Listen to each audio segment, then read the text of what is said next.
सभा, मी त्याचा विचार करू पुढच्या विधानसभेला आपण कोणत्या पद्धतीनं पुन्हा जोमाने कामाला लागू या उद्देशानं या जयंती निमित्ताच्या माध्यमातून आपण मार्गदर्शनपर भाषण ऐकण्यासाठी किंवा मार्गदर्शन ऐकण्यासाठी इथे उपस्थित झाला. आपल्या सर्वांचे हार्दिक अभिनंदन. मित्रहो, कांशीराम साहेब 15 मार्च 1934 पंजाबच्या खवासपूर या गावामध्ये जन्मलेले, वयाच्या 30व्या वर्षी पुण्याच्या एक्सप्लोसिव्ह रिसर्च सेंटरमध्ये नोकरीला लागलेला माणूस, ज्याचा बाबासाहेबांशी कधीही कोणताही संबंध आलेला नाही, परंतु त्या पुण्याच्या एक्सप्लोसिव्ह रिसर्च सेंटरमध्ये घडलेली घटना आणि बाबासाहेबांच्या जयंतीवर न देण्यात येणारी सुट्टी आणि त्याच्यावरून झालेला वाद, इथून कांशीरामजींनी प्रेरणा घेऊन एक पुस्तक वाचली. ज्या पुस्तकीतून त्यांनी वाचल्यानंतर असं मन बनवला कि जिन लोगों ने बाबा साहब की छुट्टी को नकारा, मैं उनकी छुट्टी कर दूंगा. त्या सेंटरचे लोक म्हणायचे कांशीराम पागल होते. कॅन्टीन मध्ये बसलेल्या लोकांशी चर्चा करायचे की कांशीराम पागल होते. परंतु कांशीराम पागल झाले की नाही झाले, तर आज 2024 पर्यंत आम्ही बहुजन समाज पार्टीची जे काही वाटचाल पाहतो त्याच्यात नर्वस होण्यासारखं काहीच नाही. चेहरे उतरण्यासारखं कुठलंही कारण नाही आहे. कार्यकर्त्यांनी निगेटिव्ह राहूच नये आणि बिना संसाधनानं आम्ही कसे काम करू शकतो या गोष्टीचा जास्तीत जास्त विचार करायला पाहिजे, या मताचा मी आहे. आम्ही बुद्धाचे तत्व फॉलो करतो. आम्ही बुद्धाला मानतो. वर्णव्यवस्थेतला दुसरा माणूस बुद्ध, वर्णव्यवस्थेतला पहिला माणूस ब्राह्मण, दुसरा माणूस क्षत्रिय, राजपुत्र होता, क्षत्रिय होता. आता कोणी सांगते ओबीसी होता, कोणी सांगते गोंड होता. बरोबर आहे. अनेक लोक आमच्या महाराष्ट्रात विद्वानाची काही कमी नाही. आळ साळुंके भूमिपुत्र गौतम म्हणून एवढी मोठी पुस्तक लिहिली. त्याच्या पुस्तकीचा सार आहे तर तो कुणबी होता, म्हणजे आजचा ओबीसी होता. बिहारमध्ये ज्या शाक्य कुळात ज्यांचा जन्म झाला ती शाक्य कुळातली जात आज बिहारमध्ये ओबीसी मध्ये आहे, म्हणजे मग बुद्ध ओबीसी. व्यंकटेश आत्राम नावाचा गोंड अभ्यासक, नेक्स्ट टू आदिवासींचा बाबासाहेब म्हटल्या जाते, यवतमाळ साईडचे आहे. त्यांनी एक पुस्तक लिहिली. त्यांच्या पुस्तकानुसार बाबासाहेब गोंड आहे. एक भंडाऱ्यामध्ये आंबाडारे म्हणून होते, आमचे कार्यकर्ता राहिलेले आहेत. 2 रुपयाची पुस्तक लिहिली. ते गोवारी आहे आंबाडारे. त्यांच्या मतानुसार बाबासाहेब गोवारी. हिंदू धर्माच्या नुसार ते विष्णूचा 9वा अवतार आहे, म्हणजे हिंदूचे ते देव आहे.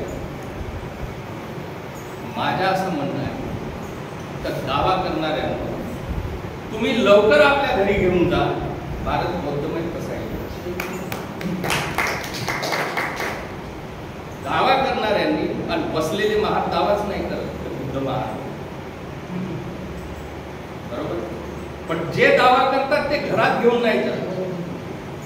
दावा करतात, पुस्तकं लिहितात, मोठे मोठे लिटरेचर लिहितात, परंतु घरात घेऊन जात नाही ना आपल्या समाजाला ते दिशा देत नाही. हा आपला माणूस आहे. त्याचं कारण असं आहे की जी वर्णव्यवस्था निर्माण झाली होती ती बुद्धानं फोडून काढली. आचार्य रटीश म्हणते भिकारी क्या त्याग सकता है, भिकारी के पास त्यागने को कुछ भी नहीं होता. जिन्होंने त्याग किया वो राजे रजवाड़े थे, तथागत गौतम बुद्ध काय होते? राजपुत्र होते. काय केला? त्याग केला. त्याग केला, चळवळ उभी केली. मी याच्या आधीच बोललो तर बिना पैशाने चळवळ चालवता येते. आमचे आदर्श जर आम्ही लक्षात घेतो. प्रश्न असा आहे की मी स्वयंप्रेरित होतो की बाजूवाले के घर में भगत सिंह पैदा होना चाहिए? हा प्रश्न आहे. सगळे वैचारिक पातळीवर मोठे आहात. मी तुमच्या मधलाच एक आहे. थोडासा चांगला बोलता येते म्हणून इथे आहे. माझ्यापेक्षा चांगला बोलणार आला तर मी तिथे राहतो. प्रश्न एवढाच आहे. मुद्दा असा आहे की काही न करता जर बुद्ध चिवर घालून निघाले 5 वस्तू सोबत घेऊन, त्यांनी चळवळ उभी केली की नाही? आणि चळवळ उभीच नाही केली तर प्रसेनजितनं अजातशत्रू आणि बिंबिसार सारखे राजे नमवले की नाही? आणि त्यांनी त्या धम्माचा विचार करून त्यांना राजाश्रय दिला की नाही? हा महत्वाचा भाग आहे. इकडे बाबासाहेबांवर आरोप केला जात होता की भारतीय संविधान हा रशियाची नकल आहे, कोणी कुठली नकल आहे. बाबासाहेबांनी स्पष्टीकरण दिलं की मी जो संविधान लिहिलं तो बुद्धाच्या तत्वावर आहे. म्हणजे समता, स्वातंत्र्य, बंधुत्व आणि न्याय याचा पुरस्कार जर तथागत गौतम बुद्ध 2500 वर्षापूर्वी करत असतील आणि मानवतावाद कायम करण्यासाठी, आणि काळ असा होता की सम्राट अशोकाच्या काळात माझ्या वाचण्यात असं आलं होतं की पददलित ज्याला म्हणतात, म्हणजे पायाखाली तुडवणारे लोक. पददलित या शब्दाचा अर्थ पायाखाली तुडवणारे लोक असा जर होत असेल तर सम्राट अशोकाच्या काळात ब्राह्मण ही पददलित झाले. लक्षात घ्या, क्रांतीने कशी पलटी मारली. एकेकाळची वर्णव्यवस्था, ज्या वर्णव्यवस्थेपासून सामान्य माणूस कधीही सुखी होऊ शकत नव्हता, कारण वर्णव्यवस्थेमध्ये शूद्रांना कोणतेही अधिकार नव्हते. आज या देशामध्ये तीच व्यवस्था पुन्हा चालू झाली की 85% शूद्र हा उपेक्षित आहे. 85% शूद्र आणि अतिशूद्र हा उपेक्षित आहे. 15% हा अजूनही. विकास दिव्यकृती नावाचा एक IAS ज्याचे व्हिडिओ तुम्ही पाहता, 3000 साल से इन्होंने वर्ण व्यवस्था के आधार पर आरक्षण का पूरा 100% लाभ लिया. आरक्षण के आधार पर 100% जिन्होंने लाभ लिया 3000 साल तक. व्यापार के नाम पे वैश्यों ने 2000 साल तक एक तरफा रिजर्वेशन करके अपना कमाई कर लिया. केवल 70 सालों में इस देश का SC ST OBC रिजर्वेशन मानता है तो इनके पेट में दर्द क्यों होता है? विकास IAS रँकचा ब्राह्मण माणूस. आम्ही समजून घेतलं पाहिजे चळवळ चालवताना की ज्या ज्या गोष्टी मी इथे बोलत आहे, जर मला, मी कुठल्या संघटनेचा कार्यकर्ता आहे तर वरून निर्देश आले म्हणजे मी काम करीन, यापेक्षा मी स्वयंप्रेरित होऊन कसं काम करू शकतो या भूमिकेत जो माणूस राहील तिथे चळवळ थांबू शकत नाही. ज्याला गरज आहे की हा काम कोटांगलेचं नाही, हा काम चंद्रमणी गोंडानेचं नाही, हा काम नरुलेताईचं नाही, हा काम स्वप्नीलचं नाही, हा काम कार्तिक मेश्रामचं नाही, हा काम माझा आहे, मी पहिला केलं पाहिजे तर होईल. 2 उदाहरणं बुद्धाच्या काळातले आहेत. अजून सांगतो, कारण मोटिवेट केल्याशिवाय जर तुम्हाला फक्त औपचारिकता म्हणून ऐकत असाल तर फक्त मजा येईल. मजा घेण्यासाठी ऐकत असाल तर नो प्रॉब्लेम, तशी मजा येईल. प्रश्न असा आहे का अंगुलीमाल हा जंगलात राहणारा 999 माणसं कापून टाकली. बोटाची बाळ बनवायचा शेवटचा माणूस उरला होता तथागताला सांगितलं की भयानक जंगल आहे. कल्पना करा 2500 वर्षापूर्वीचा जंगल. कल्पना करा. यात्रा कशाने करायची? पदयात्रा. 2,500 वर्षापूर्वीचा जंगल, त्याची आठवण करा. आज तुमच्या आजूबाजू साकोली परिसरात घनदाट जंगल आहे, रात्री एकटा माणूस जाऊ शकते का? कल्पना करा. पाहिजे. मग त्या काळात 2,500 वर्षापूर्वी तथागत गेले. त्याला वाटलं की शेवटचा माणूस चांगला भेटला, चिवरधारी दिसते, मारून टाकतो. घटना सगळ्यांना माहिती. काय सांगितलं? संवाद झाला. त्या संवादाशी आपल्याला काही घेणं देणं नाही. मारताना एकच त्याला वाटलं, अण्णा पूर्वी माझ्या एक छोटंसं काम करतो, झाडाचे 2 पानं तोडून तर आणले, तोडता आले नाही. बुद्धानं तेवढाच मंत्र दिला. आज 2,500 वर्षानंतर बुद्धाचं संपूर्ण लिटरेचर उपलब्ध आहे. एक हत्यारा 2,500 वर्षापूर्वीचा 2 गोष्टीवर तयार होते, समर्पण करते, जीवन धारण करते, गावात बुद्ध आणते, त्याला सांगते, लोक प्रतिकार करतील जेव्हा सांगता बरोबर तुझा परिचय देताना, कारण अवतार बदलला. अंगुलीमाल गावात आला, त्याला त्याचा परिचय त्यांनी करून दिला. तथागतांनी लोकांनी दगड मारले, प्रतिकार केला, तेव्हा तथागतांनी सांगितलं का हा बुद्धत्वाला सर्टिफाईड कोणी केलं? तथागत. आणि 24 घंटे बुद्धासोबत कोण राहत होता? आनंद. एक माणूस 24 तास राहत होता. शेवटच्या क्षणी विचारते तथागत, आता तुमचा अंतिम वेळ आलेला आहे, आमचं काय? बुद्ध काय म्हणतात? आत्ता शिकवा, स्वयंप्रकाश शिकवा, अपने दिये बनो. आणि त्या 24 तासाच्या नंतर, बुद्धाच्या महापरिनिर्वाणाच्या नंतर आनंद बुद्धत्वाला उठतो. दोन्ही गोष्टीचा सार लक्षात ठेवा. 1-2 गोष्टीवर तयार होतो आणि वेळीच बुद्धत्वाला उपलब्ध होण्याची सर्टिफिकेट तथागत गौतम बुद्ध देतात. आणि जो 24 तास बुद्धासोबत राहतो तो बुद्धाच्या निर्वाणानंतर उपलब्ध होतो. हा परिणाम कशाचा आहे की एखादी गोष्ट खूप वेळा ऐकली पण कृती शून्य जर आम्ही आहोत तर मुवमेंट आगे बढ़ नहीं सकता, चढवळ पुढे जाऊ शकतो. मी त्याच्यातलाच एक कार्यकर्ता आहे. मी या पक्षामध्ये 86 मध्ये जुळलो. 40 वर्ष गेले आयुष्य, हाती काही लागलं नाही. लोक म्हणतात क्या मिलेगा, इस पार्टी में काम करके तुमको क्या मिलेगा?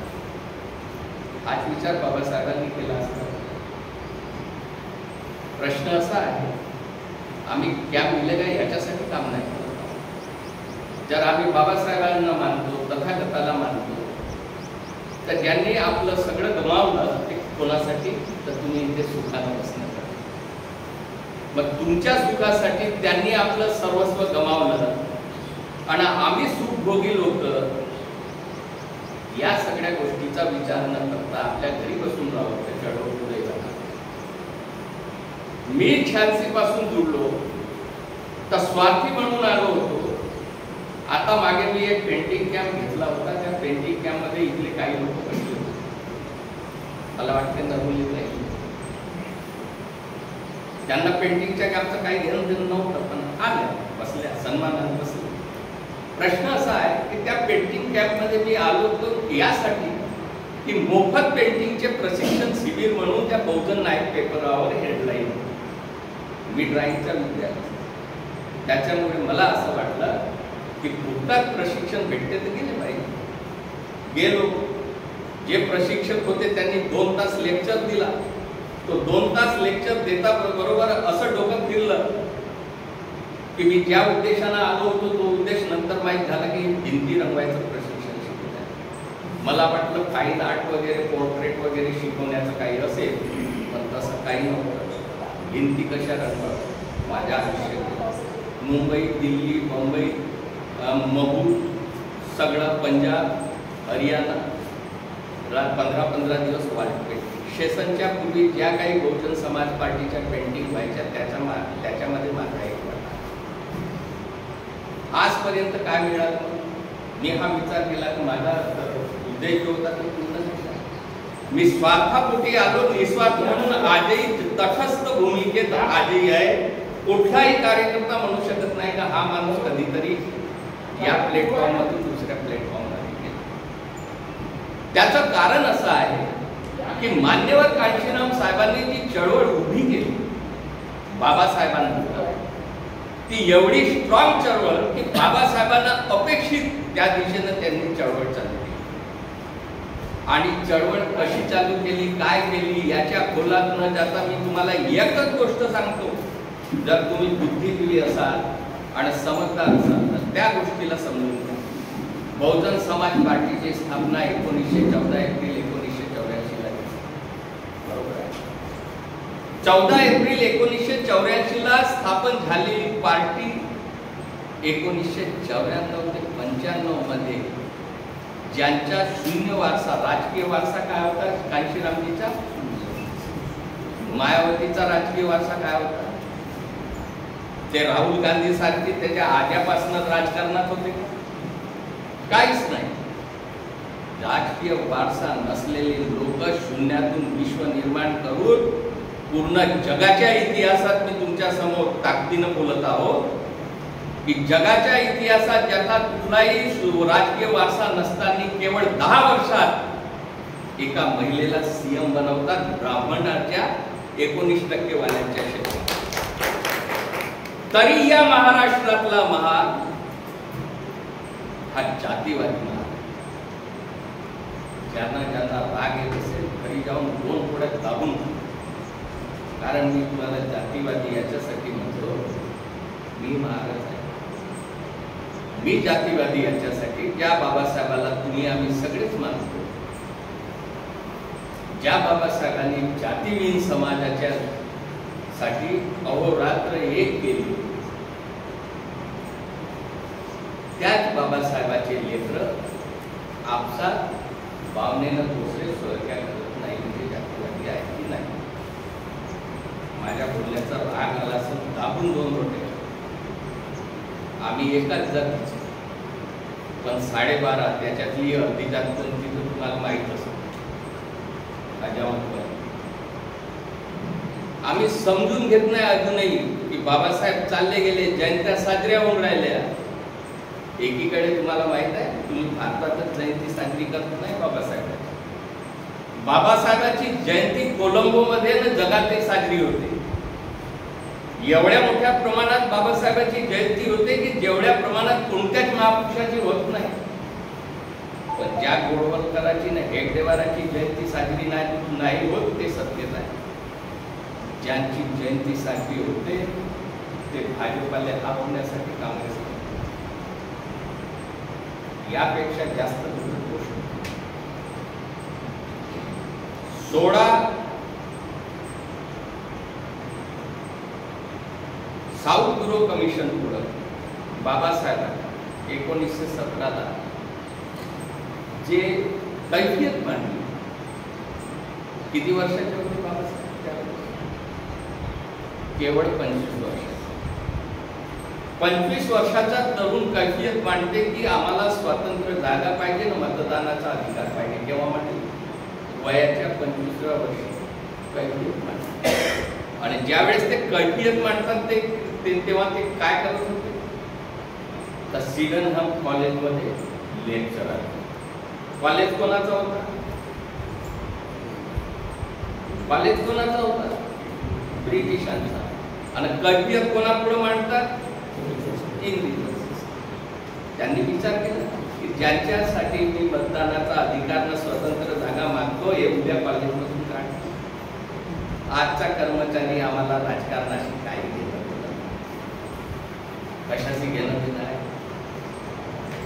राजकारणाशी घेणं देणं नाही तर तुम्हाला घेणं देणं कशाशी आहे?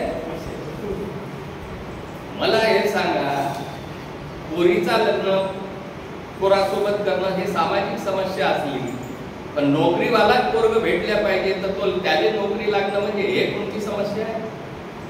देणारे कोण बसले आहे? देणारे ते बसले आहे. ते तुमच्या पोराला नोकऱ्या देतील याची गॅरंटी तुमच्या जवळ आहे का? आम्ही गोष्ट समजूनच नाही. इतिहास वाचताना सरळ सरळ वाचणे आणि वाक्याचा त्या गोष्टीची अर्थ समजून घेणे या दोन वेगवेगळ्या गोष्टी. आणि म्हणून काशीराम साहेबांनी एकच पुस्तक वाचली, 10 वर्षात सीएम बनवलं, तरी आमचा भरोसा आजही नाही की हा माणूस या देशात उद्या पीएम बनू शकतो. अजून कोणती गोष्ट पाहिजे, कोणता आधार पाहिजे? मग आपलं रक्ताचं नातं सांगणारे येतात, जे फक्त निवडणुकीच्या वेळेसच मोठे दिसतात, नंतर त्यांची हवा 5 वर्ष दिसत नाही. असेही रक्ताचे नाते आधी टिकले आहेत. आता पुन्हा सुरू झालं त्यांचं. मागं 12 सीटाची डिमांड केली, जे कधीच पूर्ण होऊ शकत नाही. ज्या माणसाच्या घरी मोहन भागवताची पुतणी आहे, ज्याची पत्नी मोहन भागवताची पुतणी आहे, तो माणूस तुमचा कसा? तो इथे इंद्रलोक सभागृहामध्ये इलेक्शन नसताना येऊ द्या तर हॉल पॅक नाही होत. इलेक्शनच्या समोरच मोठ्या सभा कशा दिसतात? RSS वाल्यांचं म्हणणं आहे 300 करोड त्याचे दर निवडणुकीला ठेवले जातात. काय समाजाचं हित साधलं? आणि ज्यांनी त्याग केलं, आम्ही त्यागीनं भोगीचा फरक अजून समजतो. ज्यांनी त्याग केला त्या त्यागी लोकांना आम्ही जुमानत नाही. काशीरामजीचा मृत्यू झाला, बौद्ध पद्धतीनं सगळा त्यांचा अंतिम संस्कार झाला. व्हिडिओ क्लिप आहे, पाहून घ्या. आता ब्रेन स्ट्रोक मुळे ज्या माणसाची स्मृतीच गेली, त्यांना पुढं काय करता आलं? आमचे लोक एवढे हुशार आहेत की बायांची दीक्षा भूमीवर येते का? नाही. सोनिया गांधी आली का? राहुल गांधी आला का? तो बुद्धिजमला मानतो का? मला हे सांगा, हिस्ट्री वाचताना तुम्ही आम्ही सर्वांच्या घरी पुस्तकांचे कपाट भरले आहे. बाबासाहेबाला 1932च्या करार झाला. 21 वेळा उपोषणावर गांधी गेला, पण 21वा जो उपोषण होता तो आमरण होता. कशामुळे होता? स्वतंत्र मतदार संघ मिळाला. आणि शेवटी काय की धमकी देण्यात आली की तुमच्या ज्यांच्यासाठी तुम्ही मागण्या मागता तो समाजच राहिला नाही. शेवटी बाबासाहेबांना ते करारावर सही करावं, पण त्या सहीचा धिक्कारही केला की मी चुकीच्या करारावर सही केली. मुद्दा हा आहे की 32ला झालेल्या करारामध्ये एक गोष्ट नमूद केली होती की 36ला ज्या प्रांतिक निवडणुका झाल्या त्याच्यात आम्ही उमेदवार उभे करणार नाही. काँग्रेसनं काय केलं? काँग्रेसने त्यावेळी संयुक्त मतदारसंघामध्येही आपले उमेदवार उतरवले आणि म्हणून बाबासाहेबांना एक पुस्तक लिहावी लागली. कोणती पुस्तक? गांधी आणि काँग्रेसने अस्पृश्या प्रति काय केलं? कोण वाचलं ते पुस्तक? वाचणाऱ्यापैकी आहेत का कोणी? हातवर करून वाच. त्या पुस्तकात काय लिहिलं आहे? एक इंचीवर कसं बाबासाहेबांना त्यांनी त्रास दिला ते त्या पुस्तकात. काँग्रेस हे जडतं घर आहे, तिच्या जवळही जाऊ नका हे वाक्य त्याच्यात नमूद आहे.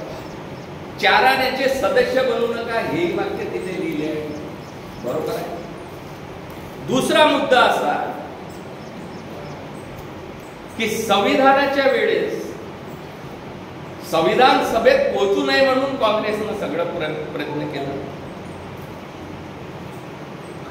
परंतु त्या संविधान सभेच्या निवडणुकीत पश्चिम बंगालवरून जे काही होते आपल्या महाराष्ट्रवाल्यासारखे नसतील करायचे, त्यांनी तिथून तो माणूस संसदेत पाठवला. गेले 3 महिने काम केले संविधान सभेवर बाबासाहेबांनी. 3 महिन्याचा जो काम होता त्यांचा तो इतका वाखाणण्यासारखा होता, प्रस्तावना वाचाल तर तिथेच मिळून जाईल, की त्यांची मजबुरी झाली की बाबासाहेबांना संविधान लिहिण्यासाठी बाध्य करावं. कसं? 3 महिन्यानंतर फाळणी झाली. बाबासाहेब भारताचे सदस्य राहिले, गेले पाकिस्तान. मग फेर निवडणूक, काँग्रेसवर प्रेशर आला की तुम्ही त्यांना कोणत्याही परिस्थितीत संविधान सभेत घ्यावं लागते. काँग्रेसचा माणूस त्यांनी मागे घेतला आणि बाबासाहेबांना पुन्हा पाठवलं. खरं आहे का नाही? बाबासाहेबांनी संविधान लिहिलं. संविधान किती दिवस लिहिलं, काय लिहिलं, कसं लिहिलं, साऱ्या गोष्टी तुम्हाला माहित आहे. त्यानंतर सुद्धा 7,000 लोकांना वाचण्यासाठी तो खुलं. 7,000 सूचना आल्या. 7,000 सूचनेपैकी 2,000 सूचनेवर त्याच्यात इम्प्लिमेंट करण्यात आलं. संविधान आज तुम्ही आम्ही सगळे वाचतो. आम्ही भारताचे लोक, मी भारताचा लोक असा नाही, आम्ही भारताचे लोक. त्याच्यात सगळे आले, ब्राह्मणापासून या देशातला 100% माणूस. आणि आता हरामखोरांनी लोकसभेत जाता बरोबर काय केलं? शपथ घेतली की आम्ही संविधानाच्या प्रती निष्ठा राखू. घेतली ना सगळ्यांनी. आणि त्याच्यात 2 वर्षापासून ज्यांनी खोल वादे केले, ज्या काँग्रेसवाल्यांनी आणि त्यांचे पिट्टू, ज्यांच्या तुमच्यासारख्यांनी यूट्यूबवर पाहिले, विश्वंभर चौधरी सारखा ज्येष्ठ पत्रकार, मोठे मोठे संमेलन घेतले, निखिल वागडे सारखा, सगळे सांगितले की संविधान धोक्यात आहे. संविधान घेऊ संसदेत राहुल गांधी शिरला, पण शपथ घेताना जय भीम हा शब्द त्याच्यातून नाही. अखिलेश संविधानाच्या बाबतीत बोलत होता, पण संविधानाची शपथ घेताना जय भीम हा शब्द त्याच्यातून नाही. आणि ज्यांनी जय भीम घेतले ते 11 ते 12 1 डझन खासदार आहेत, ज्यांची क्लिपिंग आली की यांनी जय भीम घेतले. सांगण्याचं तात्पर्य असं आहे की ज्या लोकांनी बाबासाहेबांना वेळोवेळी त्रास दिला, ज्या 3 कारणामुळे बाबासाहेबांनी 51 मध्ये राजीनामा दिला, ज्या पंडित नेहरूंनी तो राजीनामा त्या सगळ्या गोष्टी स्वीकार केल्या नाही.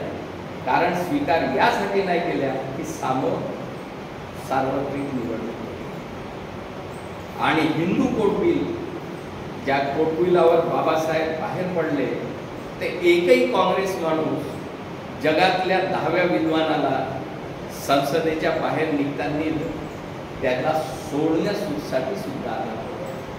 हा जर काँग्रेसचा इतिहास असेल तर आज तुम्ही कसे चुकले मतदान करताना की आम्ही जर आमच्या चळवळीला मतदान करू तर भाजपा निवडू. हा मूर्खपणाचा विचार ज्या लोकांच्या डोक्यात आला त्यांनी स्वतःचा तर कमीपणा दाखवला, पण तुमचे जे नेते होते त्यांनाही तुम्ही खाली पाडले. आज देशामध्ये नेतृत्व कांशीराम आणि त्यांची मुवमेंट आणि मायावतीची करत आहे. ठीक आहे, अलायन्स प्रकाश आंबेडकरांनी नाही केला आणि मायावतींनी नाही केला. दोघांनी अलायन्स नाही केला. प्रकाश आंबेडकरांनी का नाही केला तो आपल्याला नाही माहिती. आम्ही बहुजन समाज पार्टीचे कार्यकर्ते आहोत, आम्ही का नाही केला ते आम्हाला माहिती आहे. मुद्दा असा आहे का बिना अलायन्सनं तुमचे वोट ट्रान्सफर झाले हे तुमच्यासाठी फायद्याची गोष्ट आहे का नुकसानीची? तुमच्या नेत्याला न विचारू तुम्ही आपले मत, जर भाजपा निवडून येईल 400चा आकडा पार करेल तर संविधान धोक्यात आहे. 1973चा केशवानंद भारती केस, हा जो केशवानंद भारती केस आहे, त्यावेळेस काँग्रेसने जे काही ठराव मांडले त्या ठरावामध्ये आम्ही हे जमीन बळकावू शकतो, तो सरकारला अधिकार आहे वगैरे वगैरे. त्यावेळेस सुप्रीम कोर्टाने एक मेक मागून ठेवली. ती मेक अशी आहे की संविधानाच्या तुम्ही कितीही काही करा पण मूळ ढाच्याला तुम्ही बदलवू शकत नाही. हे गोष्ट सांगण्यामध्ये किती लोक यशस्वी झाले आणि म्हणून समाज हा असा दिसत असतो. सांगणारे मूर्ख असले, ऐकणारे तर मूर्ख नका राहू. सांगणारे मूर्ख असले ते तुमचे आहेत का पहिले तपासून बघा. मी तुमच्यातला आहे, तुमच्यासाठी सांगतो, पण मी चांगले टॉपिक कपडे कारण नाही उतरलो म्हणून तुम्ही माझी ऐकत नसाल तर हा माझा मूर्खपणा नाही, तुमचा आहे. आणि म्हणून ह्या सगळ्या गोष्टी विचारात घेताना आम्ही ह्या गोष्टीला समजून घेतलं पाहिजे की चुकते कुठे. या सगळ्या बाबासाहेबांच्या पूर्ण जीवनचरित्रामध्ये काँग्रेसनं पदोपदी आपला हिंदू कोड बिलापर्यंत जे सत्यानाश करून ठेवलं आहे ते आम्ही विसरतो. आणि आज जर संविधान वाचवतो असा राहुल गांधी म्हणत असेल तर मी तुमच्या समोर प्रश्न करतो की 98 संशोधन फक्त एका काँग्रेसने केले. किती संशोधन? 98 संशोधन एका काँग्रेसने केले. 99 पासून ते 107 पर्यंत बीजेपी. आम्हाला का माहित नाही? मग 98 संशोधन काँग्रेसने केले तर तुमची दरिद्रता दूर झाली का? तुमच्या पोरांचा बॅकलॉग पूर्ण झाला का? नोकऱ्या लागून राहिल्या का? भरत्या होऊन राहिल्या का? या सगळ्या गोष्टी कुठे आहेत? आम्हाला पुन्हा ताकदीने उभं राहावं. आज शाहू महाराजांची जयंती आहे. शाहू महाराजांना दत्तोबा संतराम पवार या त्यावेळेसच्या शिकलेल्या पोरांनी बाबासाहेबांचा परिचय शाहू महाराजांशी करून दिला. आणि त्या माणसांनी हे जे काही चित्र उभं केलं राजश्री शाहू महाराज आणि पंचगंगा नदीच्या तीरावर जे काही घटना घडली एका राजासोबत. आमच्या ओबीसी वर्गाला तुम्ही सांगा, ओबीसी वर्गांना सांगण्यामध्ये आम्ही अपयशी कुठे आहोत? बहुजन समाज पार्टी ही महाराजांची पार्टी नाही असं माझं व्यक्तिगत.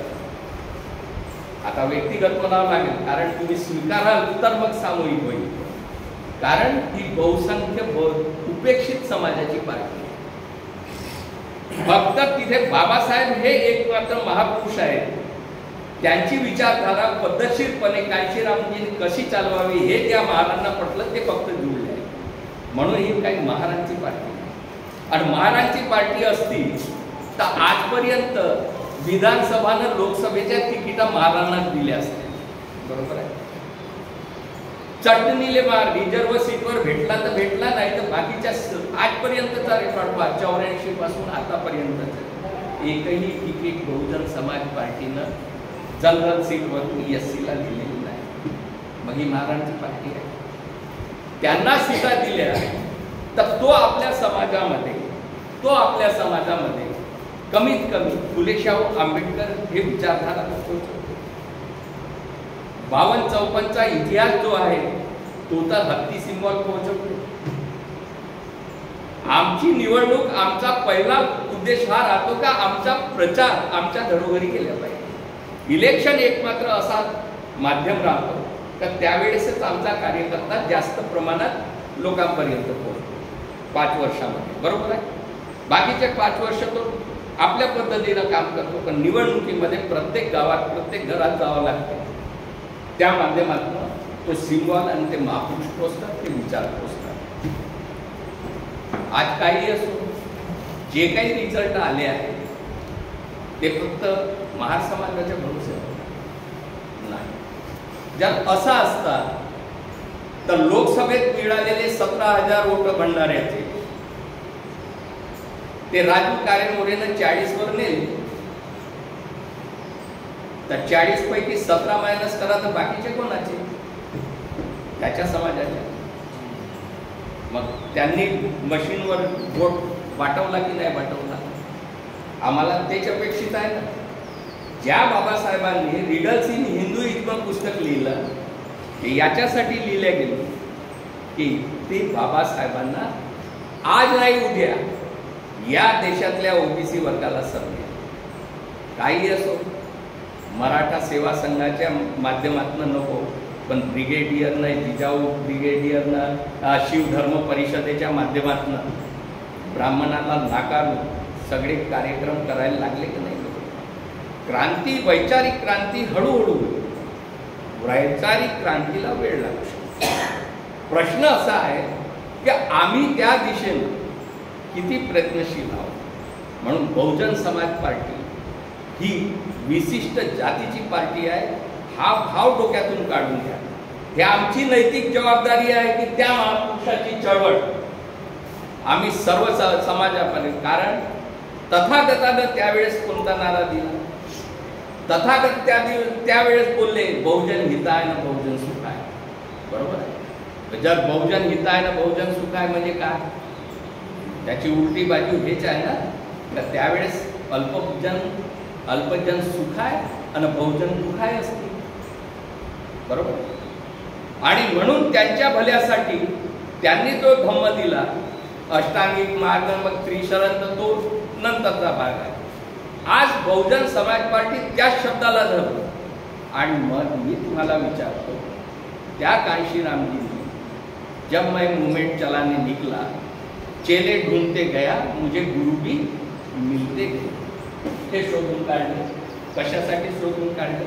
की त्यांचा इतिहास क्रांतिकारी समाजाच्या हितासाठी असेल तर त्यांना त्या महापुरुषाच्या जयंतीनुसार त्या समाजाला जाऊन त्याच्या हित कसा साध्य होईल हे करण्याचा प्रयत्न. आज वारंवार 40 वर्ष आपल्याला झाले, 40 वर्ष पूर्ण होत आहे.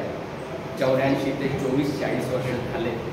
40 वर्षामध्ये आपण तेच चेहरे,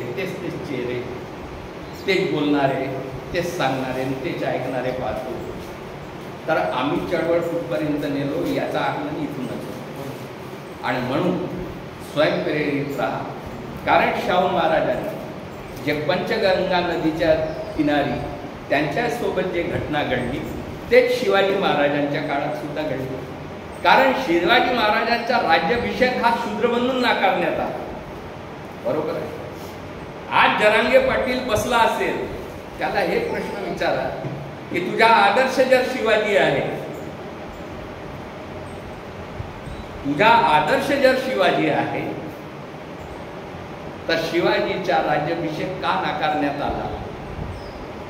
आणि जर त्याचा इतिहास माहीत असेल ना, तो म्हणत असेल शूद्र म्हणून नाकारण्यात आला, तर तू ओपन कॅटेगरीत घुसलास कसा? साधा प्रश्न. तू ओपन कॅटेगरीत घुसलास कसा? हे मराठे ओपन कॅटेगरीत गेले कसे? जर राजा तुमचा आदर्श शिवाजी आहे, राज्याभिषेकाच्या वेळी शूद्र म्हणून अपमान झाला, तर तुम्ही ओपन कॅटेगरीत गेले कसे? हा प्रश्न विचारा, त्याचं उत्तर विचारा. आज ओबीसी वर्सेस मराठा असा ध्रुवीकरण करण्याचा भाजपाचा पूर्ण प्रयत्न आहे. ओबीसी वर्गांनी सावधान होऊन गेलं पाहिजे. 5 ओबीसीचे नेते त्यांनी लांबन केले आहे. पंकजा मुंडे हारली, तिला कुठेतरी विधान परिषदेत किंवा राज्यसभेत पाठवतील. जे शरद पवार यांच्या घरची हारली, ते हारली असून राज्यसभेत गेली. बरोबर. सुमित्रा पवार, बरोबर आहे. पंकजा मुंडे, एकनाथ आपला कोण, एकनाथ खडसे. दुसरा कोण? हा छगन भुजबळ. अजून एक शेंडे म्हणून कोणी आहे, अजून एक दुसरा. अशा 5 लोकांना ओबीसींना लांबन करण्यासाठी त्या नेत्यांना पुढाकार बीजेपीनं पूर्ण पाठबळ दिला. तुम्ही काही करा, कोणतेही दंगे फसाद काही करा, पण या ओबीसीचा मत एकवटून भाजपाला आणण्यासाठी. कारण त्यांना लोकसभेत माहीत झालं की मराठ्यांनी मतदान केलं. आणि आज काय चालू आहे मराठ्यासोबत, त्या जरांगे पाटलासोबत तुम्ही टीव्हीवर बातम्या ऐकत असाल. आणि हा कधीच पूर्ण होणार नाही. मराठ्यांनाही आरक्षण मिळणार नाही आणि ओबीसींनी पूर्ण मतदानही केलं तर हे काही ओबीसीची जनगणना करणार नाही, हे लक्षात. त्याचं कारण असं की जेव्हा काँग्रेसची सरकार होती केंद्रात राज्यात, काय म्हणायचे ते लोक, जर आमची सत्ता आली तर आम्ही विदर्भ वेगळा करू. केंद्रातनं राज्यात ते होते, विदर्भ वेगळा केला का? मग जेव्हा ते सत्तेत होते तर हा नितीन गडकरी आणि देवेंद्र फडणवीस याचे स्टेटमेंट काढायचे, आमची सरकार आली तर आम्ही विदर्भ वेगळा करू. सत्तेत भाजपाही आहे, केंद्रातही आहे, केलं का विदर्भ वेगळा? धूल थापांना बडी कसे जातात लोक. संविधान खतरे में 405चा नारा त्यांनी दिला. RSSच्या 2 फड्या आहेत. एक RSS निर्माण कुठून झालं? काँग्रेसमध्ये 2 लोक होते, एक रागीट आणि एक शाह, ज्याला जहाल आणि मवाळ असे 2 गट होते. जहाल गटापैकी भाजप निर्माण झाली, RSS तयार झाली. एका फडीचे 2 लोक. तुम्ही असं बोला, आम्ही तसं बोलू. शेवटी काय झालं? आज दोघांनाही पस्तावा येत आहे. जे आमचे कार्यकर्ते नर्वस आहेत, दोघंही पश्चाताप करत आहेत. बहिणजींनी पश्चाताप नाही केला. निवडणूक झाल्यावर बहिणजींनी प्रेस कॉन्फरन्स घेतली, पश्चाताप केला नाही. मग काय केलं? त्यांनी सांगितलं की काँग्रेस आणि भाजपा, प्रेस कॉन्फरन्स घेऊन सांगितलं की काँग्रेस आणि भाजपा या दोघांनी कसं खेळलं. इम्प्लिमेंट दोघंही करत नाही आहे. 98 वेळा संशोधन झाला, कोणत्याही बहुजनांचा काँग्रेसनं भला केलं नाही. आज तो त्या पार्लमेंटमध्ये विचारते की 90 सत्ता चालवणाऱ्या IAS अधिकाऱ्यापैकी SCचे किती, STचे किती ना OBCचे किती. तर तुम्ही इतके वर्ष होत्या तर तुमचे किती, तुम्ही किती OBCना ठेवले होते? हा प्रश्न जर त्याला विचारा तर सांगेल का? म्हणून आमच्या कार्यकर्त्यांनी ह्या सगळ्या गोष्टी इतिहासाच्या माध्यमातून खरा इतिहास समजून घेण्याचा प्रयत्न करावा. ठाकड कथा सांगणारे नेते, व्हाईट कॉलर नेते, कानं उतरलेल्या नेत्यांच्या मागे बूथवर पैसे येतील या नादी लागलं का? बाबासाहेबांना सांगा मताचा अधिकार दिला का? बूथ लावाल तेव्हाच तुम्ही मत द्याल.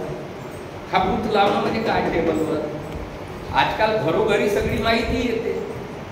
जा तिथे पटकन रांगेत उभे राहणं, बटन दाबून या जे दाबायची ते. कशाला बूथ लागते? पण तो एक आता लोक सायंकाळपर्यंत वाट बघत राहतात की आमच्याकडे काही आलं नाही. हे बाबासाहेबांची फिलॉसॉफी आहे का? आम्ही समजून घ्या. समाजाला दिशा जर द्यायची असेल, एक माणूस इथे महत्त्वपूर्ण बसला आहे. तुम्ही आपले कामधंदे सोडून इथे काय मला फुकट ऐकायला नाही आले, वेळात वेळ काढून आले तर काही अचीव करण्यासाठी, पण ते घेऊन जा आणि त्यांना सांगा की इथे निस्वार्थी लोक आहेत आणि महाराष्ट्रात त्यागी नाही, महाराष्ट्रात फक्त भोगी आहे. मी तुम्हाला आत्ताच परिचय दिला की ज्याच्या घरात मोहन भागवताच्या भावाची पोरगी असेल तो तुमचा माणूस असेल का? विचार करण्याची गरज आहे. करत बसत रक्ताचा नातं बोलण्यापेक्षा मी तुम्हाला हे विचारतो की विचारायचा नातं मजबूत पाहिजे की रक्ताचं पाहिजे? आणि जर विचारायचा माणूस पाहिजे तर विचार सामोर नेणारा, त्याची आम्ही जात पाहिली पाहिजे का? अजिबात नाही. पण काही मुवमेंट तोडणाऱ्या लोकांनी या महाराष्ट्रातले काय मेश्राम आहेत, मानकर आहेत, माने आहेत, यम नावाची सिरीजच खातक आहे. जे असतील त्यांनी वाईट वाटून ठेवलं. यम नावाची सिरीज जी आहे घातक, महाघातक. तो एक तर सरळ म्हणतो की मेरे को BSP का खात्मा करना है. महाराष्ट्रातून गेले मराठाला तो IAS IPS रँकचा माणूस नाही. आणि दुसरा एक IAS होता मानकर नावाचा, तर त्यांनी लोकांना सांगितलं की बाबासाहेबांची चूक काढली, तेव्हापासून तो घरीच बसला. ज्यानं बाबासाहेबांची चूक काढली तो घरीच बसला. तुम्ही आम्ही समजदार आहोत की एवढा विद्वान आहे हा की बाबासाहेबांची चूक काढू शकते, घरी बसवलं लोकांनी. तिसरा एक आहे ज्यानं याच पार्टीतून पिल्लू म्हणून निघाला आणि त्याच्या बूथवर राष्ट्रीय अध्यक्ष आहे, त्याच्या बूथवर 3 मतदान, बूथवर राष्ट्रवादीच्या खेळण्यातून. आम्ही निवडणुका आल्यामध्ये भ्रमित होतो. 5 वर्ष आम्ही चांगले राहत होतो, निवडणुकीत भ्रमित होतो. मित्र, शाहू महाराजांचा इतिहास, शिवाजी महाराजांचा इतिहास, शिवाजी महाराजांचा एक तोच अपमान झाला पण एवढा बलाढ्य राजा होता की आपल्या जन्मदिवसावर 1902ला त्यांनी या देशात 50% आरक्षण जनरल आणि रिझर्व हे केल्याची नोंद आहे. आणि मगाशीच मनोज कोटांगले बोलले की ते आपल्या भाषणातून सांगतील म्हणून. तर गणपतराव अभ्यंकर नावाच्या ब्राह्मण वकिलांनी शाहू महाराजांना प्रश्न विचारला होता की परंपरागत जे विद्वान आहेत म्हणजे कोण, ते एकमेव ब्राह्मण, त्यांना सोडून तुम्ही ह्या खालच्या जातीच्या लोकांना सत्तेत आणून काय साध्य करणार आहात. तर त्यांनी मग घोड्याचं उदाहरण दिलं. चण्याचे दाणे सोडले आणि एवढे घोडे एका वेळी सोडले. तगडे घोडे होते त्यांनी चणा खाऊन टाकला, कमजोर घोडे मागं राहिले. पुन्हा त्या अभ्यंकर वकिलाला विचारलं समजलं का काही, त्याच्या भेजात प्रकाश नाही पडला. त्यांनी सांगितलं की हे जे दाणे आहेत कमजोर घोडे खाऊ शकले नाही, म्हणून वेगवेगळ्या टोपल्या देणे म्हणजे दिस इज कॉल्ड ॲज रिझर्वेशन. आणि त्या रिझर्वेशनची भूमिका, फुलेंच्या शिक्षणाची भूमिका, तथागताच्या समता स्वातंत्र्याची भूमिका म्हणजे भारतीय संविधान. बरोबर. आम्ही त्या भारतीय संविधानाला वाचवण्यासाठी चुकीच्या माणसाच्या हातात, कारण बाबासाहेबांचं भाकीत बोलतो मी, आपलं वगैरे मी काय हुशार माणूस नाही, वाचलो म्हणून सांगता येते. बाबासाहेब काय बोलतो, मी लिहिलेला संविधान हा कितीही चांगला असला पण राबवणारे चांगले नसले तर त्या संविधानाला किंमत राहणार नाही. तुम्ही राबवणारे आपले न बसवतात दुसऱ्याले बसवतात, जे राबवतच नाही. जे 98 संशोधन करतात त्यांना पुन्हा तुम्ही मेलेल्यांना जिवंत केले आहे. म्हणजे मूर्खपणा कोणी केला. अपेक्षा कोणाकडून करता, अपेक्षा त्या नेत्याकडून करता का ते असं नाही झालं, ते तिथे नाही आले, तिने बौद्ध धर्म नाही केलं, तिने हे नाही केलं, ते नाही केलं. आणि ज्यांना मदत करतात त्यांना नाही विचारा का तू ख्रिश्चन आहेस, इटलीची होतीस, आता इकडे आलीस पण भारतीय झाली, पण तुझ्यात तू धर्म बदलली का तू हिंदूला पुसते का ख्रिश्चन आल्या म्हणजे असं असं करते का असं असं करते, कधी विचारलं? हिंमतच नाही.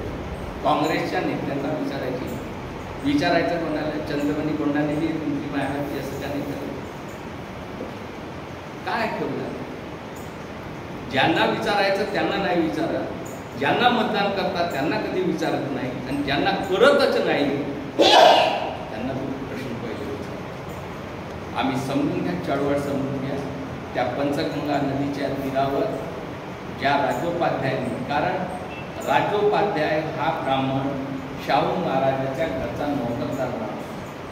वेळ जास्त होऊन राहील, सांगा सर, मुद्दा क्लिअर करून टाका. वेळ आहे, मुद्दा क्लिअर करा.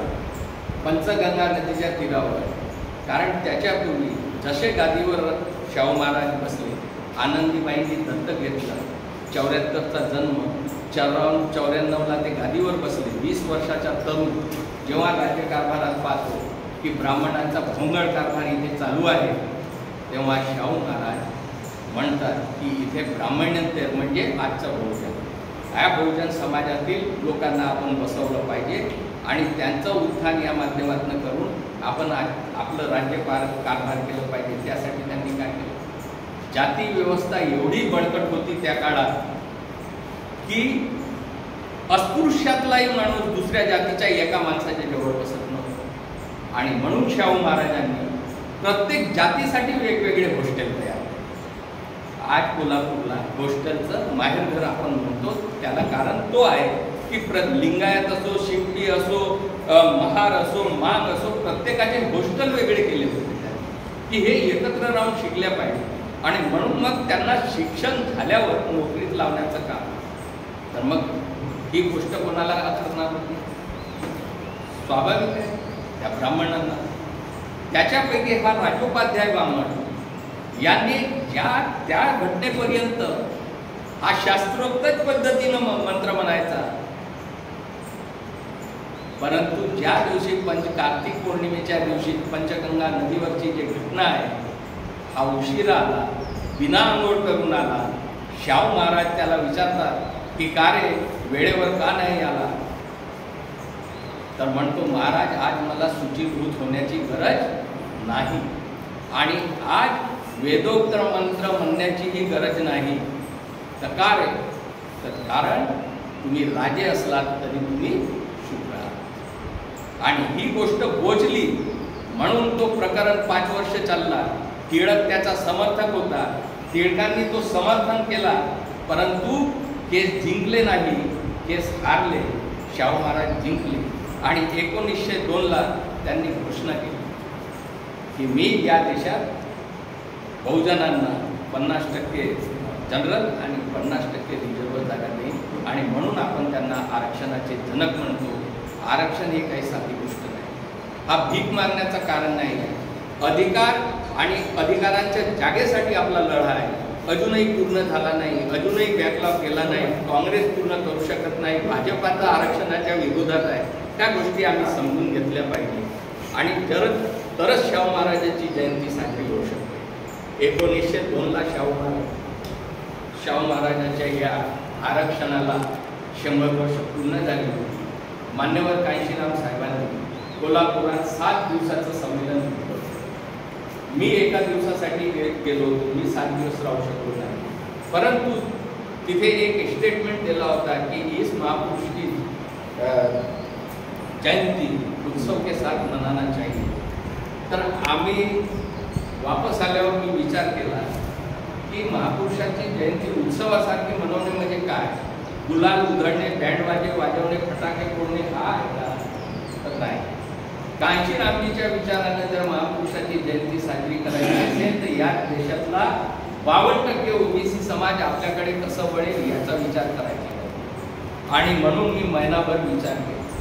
महिनाभर विचार करून ओबीसी आपल्या कॅडरमध्ये कसा येईल, ओबीसी आपल्या संघटनेमध्ये कसा जुळेल यासाठी मी एक प्रश्नपत्रिका बनवली. ज्यांना माहीत असेल त्यांना माहीत. त्या प्रश्नपत्रिकेमध्ये 35 प्रश्न आहेत. प्रश्नपत्रिकेमध्ये 35 प्रश्न आहेत. ती प्रश्नपत्रिका जर तुम्ही ओबीसीच्या घरी जाऊन दिली, काही नाही सांगितलं तरी माझा असा आत्मविश्वास आहे की झक मारून तो तुमच्या कॅडरमध्ये येऊन बसतो. आमचं दुर्दैव असं आहे की त्या पत्रिकेला कोणी महत्त्व दिलं नाही. मी याच्यात स्पष्ट करून देतो, कारण 2002 साली ती पत्रिका मी शाहू महाराजांची जयंती उत्साहपूर्वक साजरी कशी होईल तर आपला संघटन मोठा होईल तेव्हा तो उत्साह वाढेल. आणि संघटन मोठा होण्यासाठी आम्हाला 52% ओबीसीची गरज आहे. एका माणसाला 4-4 तास कन्व्हिन्स केल्यावरही ओबीसी माणूस तुमच्याकडे करणं होत नाही.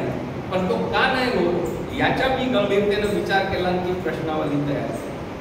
पहिला प्रश्न तुम्हाला सांगतो, तुम्हाला लक्षात येतो, क्या आप ओबीसी के अंतर्गत आने वाले जाति में सम्मिलित हैं? ऐसा पहिला प्रश्न. ओबीसी वास्तव क्या आप ओबीसी के अंतर्गत आने वाली जाति में सम्मिलित है? 52% ओबीसी समाजात 3743 जाती आहे. त्या जातीमधला एक माणूस जो असेल तर तो सम्मिलित आहे म्हणून आणि ऑब्जेक्टिव्ह टाईप आहे, यस आर नो, तर तो ठीक करते यस. त्याच्या खाली दुसरा प्रश्न आहे, क्या आप पिछड़ी जाति के हैं? तर तो म्हणते नाही. झालं, माती खाल्ली त्यानं. दुसऱ्या प्रश्नात माती खाल्ली हे आपल्याला माहित आहे. मग जेव्हा तो चूक पहिला प्रश्न बरोबर करते ना, दुसऱ्या प्रश्नापासून जे चुका करत येते, कारण त्याला हिस्ट्रीच माहिती. मग त्या ओबीसीच्या मूलभूत दर्जा जेव्हा तुम्ही त्यांना सांगा, जिथे प्रश्न लिहिला क्या आप ग्रेजुएट पोस्ट ग्रेजुएट होने के बावजूद भी नौकरी नहीं लगने से निराश है? आज कारण माहित आहे का त्याला? कालेलकर आहे माहित आहे का? हे प्रश्न आहे. तर जे प्रश्न त्याचे मूलभूत आहेत ते आपण त्याला सांगण्यापेक्षा जर 33 कोटी पहिलेचे भूत भरलेल्यामध्ये हे जे 25 लोक आहेत वर आम्ही कोणते लोक सांगतो त्यांना ओबीसीना तथागतापासून कांशीराम हे किती 25 लोक. आणि पैदा झाला तेव्हापासून तो मोठा होईपर्यंत किती घुसले आहेत? 33. हे 25 हे अगेन्स्ट मध्ये आहेत का फेवर मध्ये? आणि ते तुम्ही घुसवायला चालले ओव्हरफ्लो होईल की नाही? हा विचार कधी गंभीरतेनं कोणी केला का? माझ्या वरिष्ठालाही असं म्हणणं आहे, बोलू शकत नाही कारण तो माझ्या अधिकारात नाही. पण समजून घेतलं पाहिजे की ह्या दिशेनं विचार जर केला आणि त्या पत्रिकेवर जेव्हा मी कॅडर अरेंज केली तर जे असे 25 चेहरे नेहमी दिसत होते ना तिथे 200 हॉल झाला. त्याच्यातलं एक उदाहरण सांगतो. पत्रिका कमी गेल्या कोणाने साहेब, एक आगाशे टायपिंगवाला, फेमस टायपिंगवाला आहे त्या तुमसरच्या मार्केटमध्ये. तर त्याच्याकडे काही पोरं गेले असतील झेरॉक्स मारायला, तर पत्रिका कमी गेल्या झेरॉक्स. आता चुकून एखादी पत्रिका त्याच्याकडे राहिली असेल, माहित नाही त्यानं वाचली काय केली. कॅडर जिथे होता तिथे 200 लोक बसून, त्या 200 लोकांमध्ये तो आला दरवाज्यावर. तुम्ही म्हटलं हा समूह आगाशे कसं काय आला? मी विचारात पडलो. त्यानंतर पाहून मी कसे काय आले.